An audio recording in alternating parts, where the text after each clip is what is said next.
এই কমেন্ট চলিছে এই চুরি চলিছে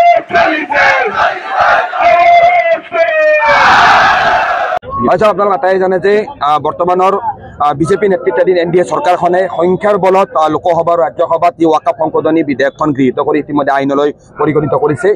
সমগ্ৰ ভাৰতবৰ্ষৰ সংবিধানত বিশ্বাসী গণতন্ত্ৰত বিশ্বাসী ধৰ্মনিৰপেক্ষতাত বিশ্বাসী সৰ্বস্তৰৰ ৰাইজে এই ওয়াকাফ সংশোধনী আইন 2025 বিৰুদ্ধে তীব্ৰ প্ৰতিবাদ সাব্যস্ত কৰিছে ওয়াকাফ সংশোধনী আইনে বিশেষকৈ ভাৰতৰ মুছলমানসকলৰ সংবিধান প্ৰদত্ত যি অনুচ্ছেদ 14 অনুচ্ছেদ 25 অনুচ্ছেদ 26 আৰু অনুচ্ছেদ 29 নিৰ্ধাৰণ কৰা যি মৌলিক অধিকাৰ সম্পূৰ্ণভাৱে খৰ্ব কৰিছে আজিৰ তাৰিখত ওয়াকাফ সম্পত্তি আপোনালোক আটায়ে জানে ওয়াকাফ সম্পত্তি মুছলমানসকলৰ পূৰ্বপুৰুষসকলে মুছলমানসকলৰ ধৰ্মীয় বা সাংস্কৃতিক বা বিভিন্ন ধৰণৰ উন্নয়নৰ বাবে দান কৰি থৈ যোৱা সম্পত্তি ইয়াতো কোনো চৰকাৰী সম্পত্তি নহয় মুছলমানৰ ব্যক্তিগত সম্পত্তি মুছলমানৰ ভৱিষ্যতৰ কাৰণে মুছলমানে দান কৰি যোৱা সম্পত্তি আৰু আপোনালোক সকলোৱে জানে যে ইছলাম ধৰ্মত দান কৰা যিটো বিষয়টোক এক পুণ্যৰ কাম বুলি বিবেচনা কৰা হয় তো এই ওয়াকাফ সম্পত্তি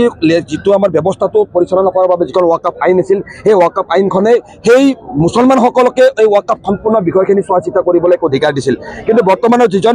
যিখন বিজেপি নেতৃত্বাধীন এনডিএ চৰকাৰে সম্পূৰ্ণভাৱে ধৰ্মীয় মেৰুকৰণৰ উদ্দেশ্য আগত ৰাখি এই ওয়াকাফ সংশোধনী আইনৰ যি সংশোধন ঘটাই 2025 যিখন আইন আনিছে এই আইনৰ জৰিয়তে যি ওয়াকাফ বোৰ্ডৰ যিটো চিফ এক্সিকিউটিভ অফিচাৰ সেইজনো নন মুছলিম হ'ব পাৰে বুলি এটা প্ৰভিজন ৰাখিছে আনকি যিসমূহ ইলেক্টেড মেম্বাৰ থাকে অৰ্থাৎ কিবা ইলেক্টেড এমপি বা বাৰ কাউন্সিলৰ মেম্বাৰ যিসকল আগতে আছিল সেইসকল মানে আগতে মুছলমান হোৱাটো বাধ্যতামূলক আছিল কিন্তু সেই ওয়াকাফ বোৰ্ডৰ সদস্যসকলো এতিয়া নন মুছলিম হ'ব পাৰিব আনকি ওয়াকাফ বাই ইউজাৰ্ছ অৰ্থাৎ আজি দীৰ্ঘদিন ধৰি এইখন ভাৰতবৰ্ষত বিভিন্ন মছজিদ মাদ্ৰাছা কবৰস্থান বিভিন্ন মাটিত আছিল শ বছৰ ধৰি সেইবিলাকক ওয়াকাফ বাই ইউজাৰ হিচাপে ওয়াকাফ সম্পত্তি হিচাপে ধৰা হৈছিল সেই ব্যৱস্থাটো এই আইনখনৰ জৰিয়তে ইতিমধ্যে বাতিল কৰাৰ এটা প্ৰভিজন আৰম্ভ হৈছে অৰ্থাৎ ওয়াকাফ সম্পূৰ্ণভাৱে মুছলমানৰ এক আভ্যন্তৰীণ বিষয় এই বিষয়খিনি মুছলমানক নিজাববীয়াকৈ চোৱা চিতা কৰিবলৈ সম্পূৰ্ণভাৱে সংবিধানে অধিকাৰ দিছে আৰ্টিকেল 26 অৰ্থাৎ ভাৰতৰ সংবিধানৰ আৰ্টিকেল 26 মুছলমানসকলক বা বিভিন্ন ধৰ্মৰ মানুহক নিজৰ ধৰ্মৰ অনুষ্ঠান প্ৰতিষ্ঠান পৰিচালনা কৰিবলৈ সা সম্পত্তি অৰ্জন কৰিবলৈ অধিকাৰ দিছে এই অধিকাৰ সম্পূৰ্ণভাৱে নস্যাৎ কৰিছে আৰু আজি আমি ক'বলৈ বাধ্য হৈছোঁ যে ওয়াকাফ সংশোধনী আইনৰ জৰিয়তে ভাৰতৰ মুছলমানৰ যিটো অস্তিত্ব এই অস্তিত্ব ধ্বংস কৰি দিবলৈ বৰ্তমানৰ বিজেপি নেতৃত্বাধীন চৰকাৰখনে চেষ্টা কৰিছে আনকি আজিৰ তাৰিখত এই ওয়াকাফ সংশোধনী আইনখনৰ জৰিয়তে ভাৰতৰ মুছলমানসকলে আজি দীৰ্ঘদিন ধৰি এইখন ভাৰতবৰ্ষত যি নিজাববীয়া মছজিদ মাদ্ৰাছা কবৰস্থান যিবিলাক সম্পত্তি আছিল এই সম্পত্তি যেহেতু ওয়াকাফ বোৰ্ড বা ওয়াকাফৰ গোটেই বিষয়খিনি সম্পূৰ্ণভাৱে মুছলমানৰ সম্প্ৰদায়ৰ এক আভ্যন্তৰীণ বিষয় ভাৰতৰ সংবিধানৰ আৰ্টিকেল 26 আৰু 29 অনুসৰি বা আৰ্টিকেল 25 অনুসৰি সম্পূৰ্ণভাৱে ভাৰতৰ মুছলমানক সংবিধানে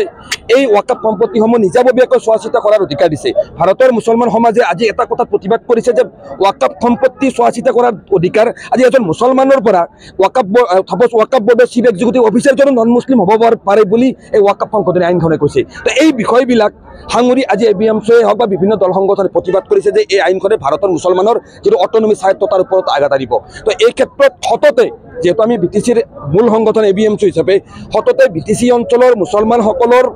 স্বজন তোষণৰ ৰাজনীতি কৰা বিটিচিৰ বৰ্তমানৰ চিফ প্ৰমোদ বড়ো ডাঙৰীয়াই বিভিন্ন সময়ত বিটিচি অঞ্চলৰ সংখ্যালঘু মুছলমান গাঁৱে ভূঞে সহজ সৰল সাধাৰণ মুছলমান জনতাৰ ওপৰত মুছলমানৰ বিভিন্ন ভাল লগা কথা মুছলমান প্ৰীতি দেখুৱাই ঘূৰি ফুৰে সেই প্ৰমোদ বড়ো ডাঙৰীয়াৰ দুজন ইউপিপিএল দলৰ দুজন সাংসদ অৰ্থাৎ লোকসভাৰ জয়ন্ত বসুমতাৰী আৰু ৰাজ্যসভাৰ ৰণগৌৰা নাৰ্জাৰীয়ে ভাৰতৰ মুছলমানৰ সংবিধান প্ৰদত্ত অধিকাৰ বিৰোধী ভাৰতৰ মুছলমানৰ ঐতিহ্য বিৰোধী যিখন আমি সংগ্ৰাম আগবঢ়াই আছোঁ ওয়াকাফ সংশোধনী আইনৰ বিৰুদ্ধে থিয় দি লোকসভা আৰু ৰাজ্যসভাত ইউপিপিএলৰ দুয়োজন সাংসদ জয়ন্ত বসুমতাৰী আৰু ৰণগৌৰা নাৰ্জাৰীয়ে ওয়াকাফ সংশোধনী বিলৰ বিৰুদ্ধে ভোট দি ওয়াকাফ সংশোধনী আইন গৃহীত কৰাত সম্পূৰ্ণভাৱে বিজেপিক সহায় কৰিছে আজি সচলৰ প্ৰতিবাদস্থলীৰ পৰা বিটিচি প্ৰধান প্ৰমোদ বড়োক আমি বুজাই দিব বিচাৰিছোঁ যে ভাৰতৰ তথা বিটিচি তথা অসমৰ মুছলমানৰ সৈতে প্ৰমোদ বড়ো নেতৃত্বাধীন ইউপিপিএল দলে কৰা এই বিশ্বাসঘাতকতাৰ প্ৰত্যুত্তৰ আগন্তুক বিটিচি নিৰ্বাচনত তেখেতক আমি হাতে হাতে দিবলৈ এবিএমচি প্ৰস্তুত হৈ আছোঁ বিটিচিৰ 10 লক্ষ মুছলমান প্ৰস্তুত হৈ আছে লোকসভাত 232 জন এমপি আৰু ৰাজ্যসভাত 95 জন এমপিয়ে এই বিলখন যেতিয়া উত্থাপন হৈছিল তেতিয়া বিৰোধিতা কৰিছিল তাৰ মানে কি এই বিলখনক লৈ সমগ্ৰ ভাৰতবৰ্ষত যথেষ্ট প্ৰতিবাদ হৈছে বহুতে কৈছে একমাত্ৰ মুছলমানে প্ৰতিবাদ কৰিছে এই 233 জন লোকসভাৰ যি সাংসদ কিন্তু মুছলমান নহয়